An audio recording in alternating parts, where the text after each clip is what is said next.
Serikali ya Iran imetangaza siku 3 za maombolezo na mapumziko rasmi katika mji mkuu wa Tehran kwa ajili ya shughuli za mazishi ya aliyekuwa kiongozi mkuu wa nchi hiyo Ayatollah Ali Khamenei.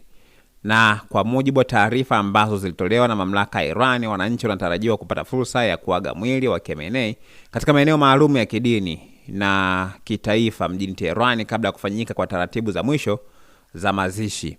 Ayatollah Ali Khamenei alifariki dunia ilikuwa ni tarehe 28 Februari ya mwaka 2026 akiwa na umri wa miaka 86, na baada ya kuuawa kwake katika mashambulizi ambayo yalifanywa na Marekani pamoja na Israel dhidi ya maeneo muhimu mjini Tehran, kwa mujibu wa vyombo vya habari vya serikali vya Iran na taarifa mbalimbali za kimataifa.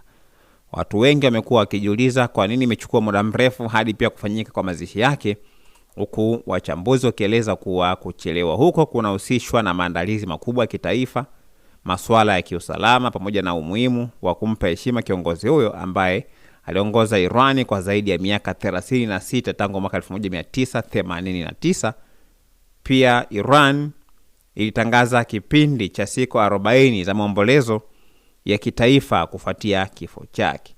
Khamenei pia alikuwa mmoja kati ya viongozi wenye ushawishi mkubwa zaidi katika Mashariki ya Kati, na kifo chake kimeendelea kuibua mijadala kuhusu mustakabali wa kisiasa wa Iran pamoja na mwelekeo wa mahusiano yake na mataifa ya Magharibi.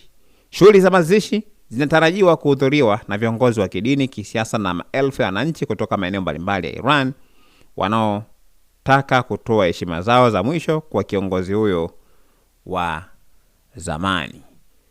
Maoni yako na mtazamo wako ni upi? Usiache kusubscribe channel yetu ya YouTube ambayo inasomeka Dodoma TV.